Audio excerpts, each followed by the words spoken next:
How you Love. doing? Good. How are you? I'm great. Thanks for your time today. No, thank you. I'm so pumped to chat with you and huge congratulations on Gravel and Gold. Thank you so much. Yeah, it's pretty exciting. It's finally out, and I know Gold's been doing great up in Canada, so that feels pretty good.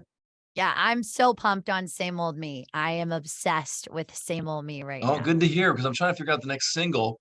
I got a few weeks left, and I've been going back and forth between Same Old Me and Heartbreak Drinking Tour. So you're on the Same Old Me. Same Old Me. That's All my right, that's your jam, huh? Why do you like it so much? I wonder. Just the I feel. feel like it's classic Dierks, which I Yeah, love.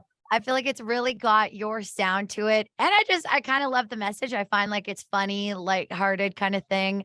But I was just yeah. walk with my dog yesterday and I played it and then I played it again. And then I was like, okay, I just have to put repeat on because I can't just constantly after like 2 minutes and 30 seconds go and change it back. So, Yeah. it was like ingrained in me. And I really, really like the lightheartedness of it. And again, like I said, it's classic Dirks.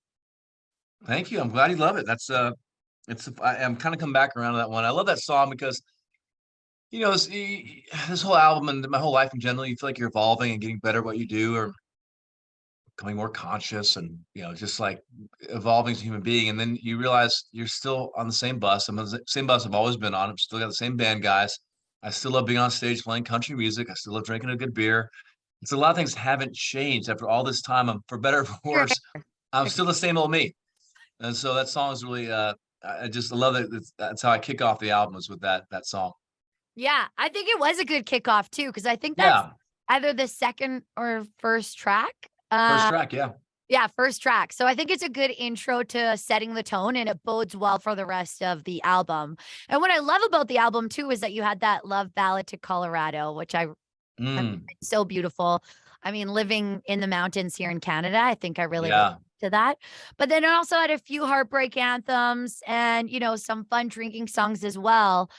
So it is this really fun album, but I am interested to find out how the process of writing was because you took a few years off to kind of focus on your family and quality of life and just get outside and like enjoy yourself and not feel the need and pressure to deliver back to back to back. So how was it kind of getting back into the studio and getting into that? Yeah, it was quite the kind of restart to get back in the studio, because when I was in Colorado when the pandemic hit, and we ended up just staying where we were. We had a house out there, and this little small house with all of us, three kids and three dogs, packed in there. A lot of hockey gear to walk over. I always say the house was held gear, and we kind of like lived amongst the gear because there's skis and snowboards and hockeys and crazy. But we lived there for a year, and I really did not play much music at all, or think about much music. I was too busy camping and hiking and fishing and skiing and whatnot, Nordic. And but I kind of started thinking about towards the end of that year. I'd zoomed a few rights and I had some songs collected, and I did a big writers retreat at the beginning of 21 out in Colorado, and got a bunch of songs and just collecting songs, and went to the studio when I got back to Nashville in March of 21. And it just, yeah, it's kind of a hard to kind of get back into it. People were still wearing masks and still had the testing going on, COVID testing. And it was like, wow, it's not as easy as I remember being. You had to like just come up with, hooks and parts and solos. And it was a really good way to get going again. But I realized pretty early on it probably wasn't gonna be the album. And so I waited a few months, went back in with a different producer, and it was feeling pretty good there too, but not just I just wasn't ready to make the album yet. And I put a couple songs out to kind of delay the process. I put out Gone, I put out Beers on Me to kind of buy more time. When I went back in the studio in 22, I decided to produce it myself, and call the musicians. I put together a great team of musicians in a studio, and I brought some more producers in to help me kind of realize the goal. And yeah, I think what I ended up doing is making an album that's a collection of all these different sounds and styles I've had over the years. It's my 10th album, so I wanted to get the stuff people know about me on the radio, but also the bluegrass and the traditional country and kind of the fun songs, and kind of have them all into one place where it feels like a compilation of all my sounds and styles. And it kind of turned out any better, but it was art. The whole process was long. It was long until it wasn't. Then it was fun when I finally had the right team and the right songs and the right conditions, and it's like, ah, this is it. This is what we've been looking for. Like you felt the flow after a while, just Yeah, kind of but it took about taking 3 off. years to find the flow, yeah. Yeah. So what do you think what shifted with you that gained that spark back? What do you think do you think it was because you took that time off and you needed that break and just again, like that quality of life because it's so important of that work-life balance? Do you think experiencing all those things gave you that spark to wanna, write more music and get back in the studio? Or do you think it was like, "I kinda like retirement. I was like, wanna just stay here." Yeah. No, I was yeah, I mean, in all honesty, yeah, I was ready. I was done. I mean, I was ready to kind of find that second curve in life. I was in a place where yeah, where nobody cares what you do. All they ask about is what you did that day. Did you go did you ski? Did you hike? Did you bike? Did you raft? Like, what did you do today? It's like I love that. Mhm. That was great. I mean, I didn't nobody knows.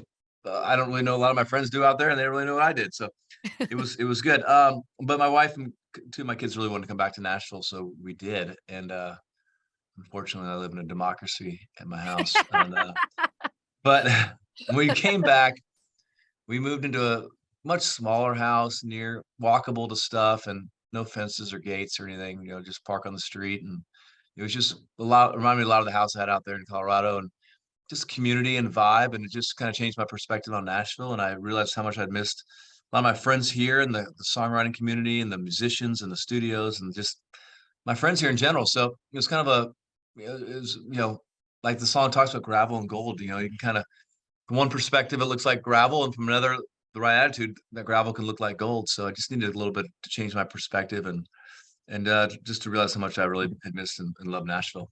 Well, we're glad you got that second win, because like I said, I love the album, so I'm so happy Thanks. after a few tries of Yeah.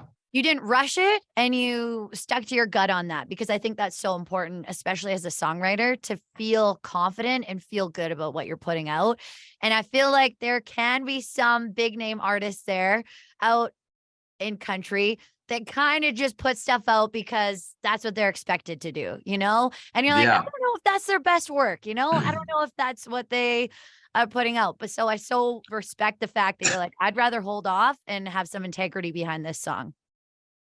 Yeah, well, I appreciate you saying that because that's really how I feel. I mean, I've done a lot of interviews today. I get a chance to talk to a lot of people, and it'd be a big waste of everybody's time and super inauthentic if I was just out here promoting some record that just went in there and cut a bunch of other people's songs, and there's no theme to it and no thought Mhm. behind it, and just churning out product to go back out there on the road. I don't have any interest in doing that.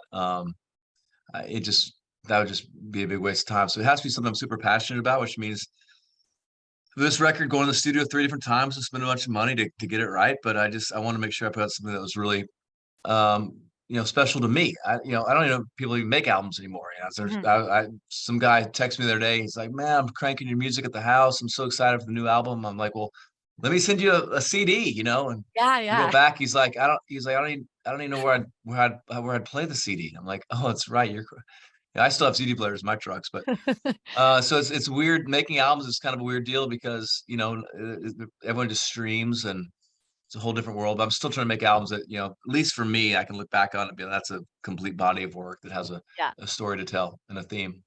We do have to wrap up, but I really want to get this one question out there. You were one of the first kind of country artists to have a country bar in Nashville, and I think you also do is it Arizona as well or Yeah, Scottsdale? Arizona, Yeah, yeah. Denver, Nashville. Yeah. And you were kind of one of the first. Obviously, you're wearing the whiskey row cap right there. And now it's like such a thing where every country artist kind of has it. But I feel hmm like yours is so much fun. I love going to Whiskey Row anytime I'm out there. What kind of sets yours apart from the other country bars that you've seen from different artists? And have you gone and visited them and Oh, great what it's all question. about? Yeah.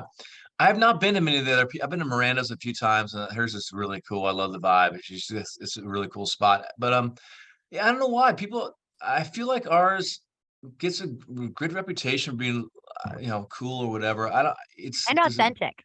authentic. Yeah, there's not too much like memorabilia of me around. There's some stuff there, but it's not really like meant to be like a museum. It's meant to be a place to party, Mhm. and a lot of that comes with like the music. The first floor is a lot of bands and singer songwriters down there. The second floor starts off kind of country, but by the time 8 o'clock rolls around, it's DJ driven. It's a party, and we got these road plates for tables, and everyone is up on the road plates dancing, and it's just got a good feng shui. The guy, my buddy Ryan Hibbert, who puts this stuff together, he just knows how to do it, and it's just a fun vibe in there. It's I don't know how to describe it, but it's not.